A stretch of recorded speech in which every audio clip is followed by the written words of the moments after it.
I'm sure we're all familiar with the story of the boy who cried wolf. But what happens when it's our media outlets that are crying wolf? Well, we'll ponder that next on the Constitution Study. There's one thing you have to know wherever you make your stand. Came from a long through line of everyday Americans. Hello there, everyday Americans. Paul Engel here with the Constitution Study, where we read and study the Constitution. We teach the rising generation to be free. Please like, follow, share, click the bell, do all that stuff so that you know when these videos are coming out, so that you can forward this information to friends. You can share it with friends and family. Consider actually signing up for the newsletter, constitutionstudy.com/newsletter.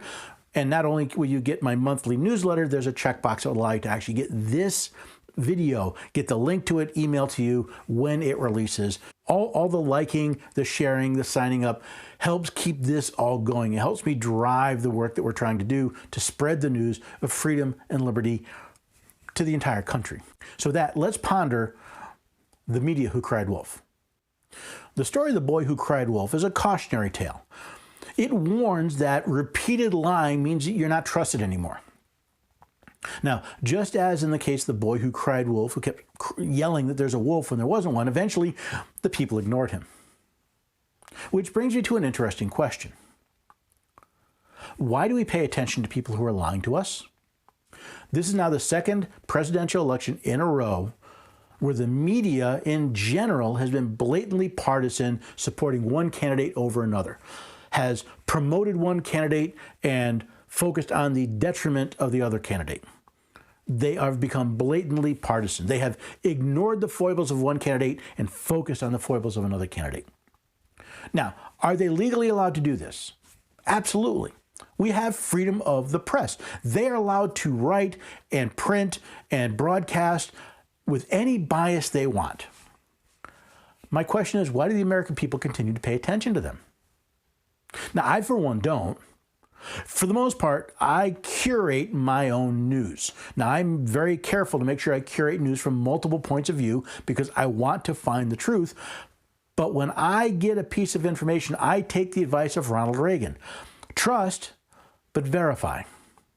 I even take my trusted news sources and I verify what they say. At least I try to before I come to you with it. See, they have cried wolf so often, I still don't understand why people pay attention to them. Same with polling. Again, this is the second presidential election where the polls have been incredibly wrong.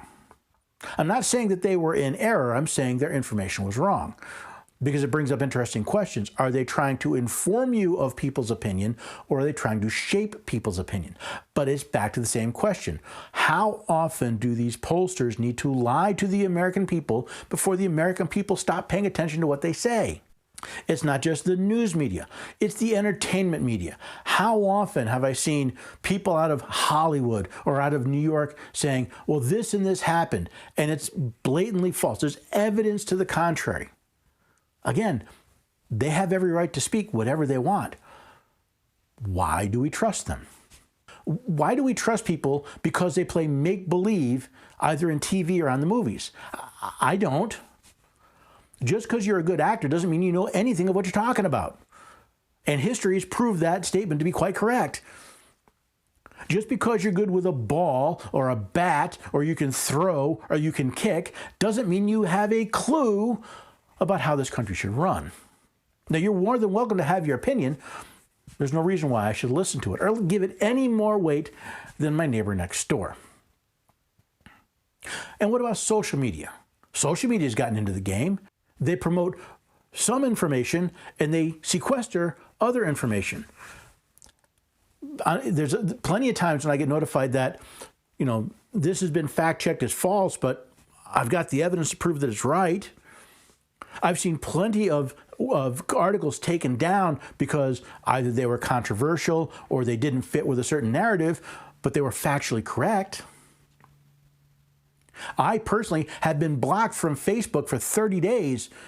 They won't tell me exactly what I did, just somehow some page I'm associated with did something that violates their policy somewhere. Why do we listen to them? Why do we trust a Facebook fact checker when they've been demonstrably wrong over and over and over again? Why do we trust that Facebook isn't lying to us? Not simply lies of commission, telling us factually wrong information, but lies of omission, hiding the truth from us. Why do we trust them? Same with Twitter and YouTube and all the other social medias. I don't trust any of them. Why do the American people trust them? Now, I understand we have an innate desire to be lazy, to have someone else do the work for us. But if that person doing the work is demonstrably wrong over and over and over again, why do we keep listening to them? As with the story of the boy who cried wolf, it didn't take that many times of lying to the people before the people simply ignored his cries for help, and it turned out really bad for him. Why do the American people pay attention to news media, social media, Hollywood, newspapers? Why? If they've been demonstrably wrong over and over and over again, why do you listen to them? If they've told you poll after poll after poll and they're wrong, why do you listen to them? Because they are not giving you news, they are shaping your point of view. There's an old saying, fool me once, shame on you. Fool me twice, shame on me.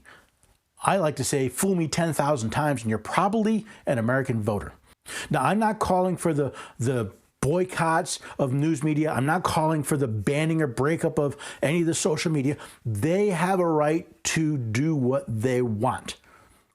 What I am saying is we, the people, need to simply either ignore them or assume their information is false. If we trust, but we need to verify. If you're going to trust Facebook or the New York Times or the New York Post or CBS News, verify what they say. Now, a lot of people look at me strange when I say we shouldn't break up Facebook. My problem with Facebook isn't Facebook. They have every right to publish whatever information they want to publish. My problem is the federal government has written the legislation so poorly that they protect them when they violate the licenses and contracts of their customers. They protect them from prosecution. They can take a post that they have an agreement with me, a license with me that says they're going to share to everyone who's requested to follow me.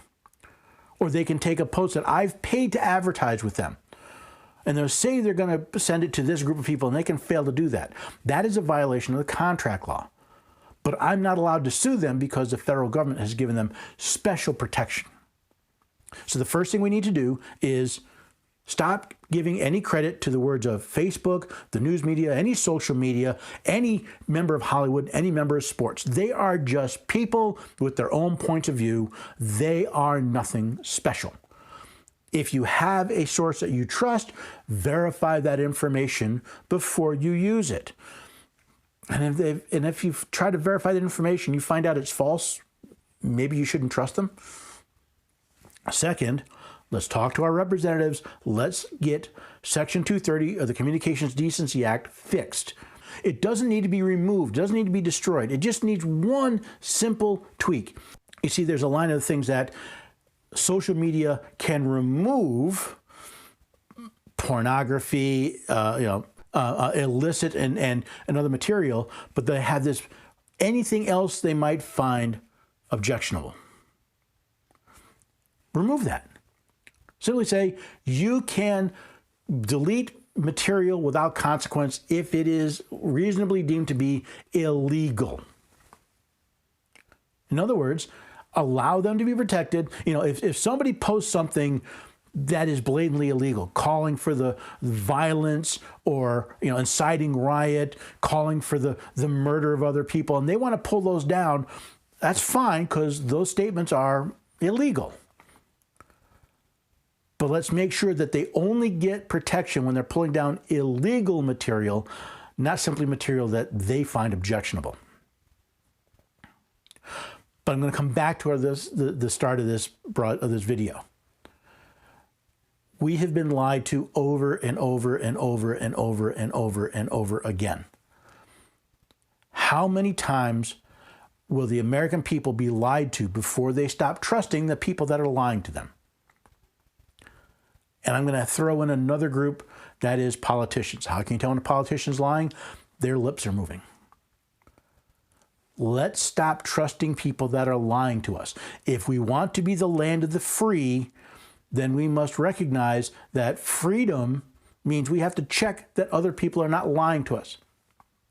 If we want to be the land of the free, we have to recognize that freedom means the freedom to lie, to express opinions that are factually incorrect, to propose evidence that is untrue.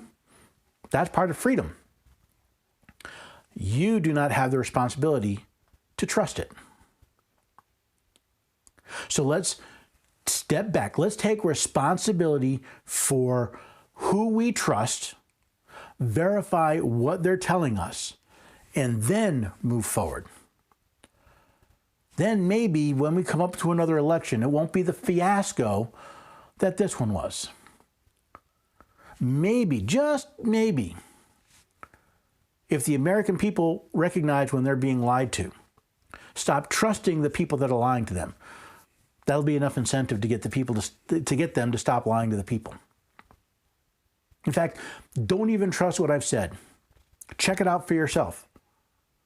Look at Section 230 of the Communications Decency Act and simply change that one section to say, instead of any otherwise objectionable, to reasonably believed to be illegal. There's a reason why when I write my articles, I put links to the original documents, because I want you to trust me, but I want you to verify what I'm saying.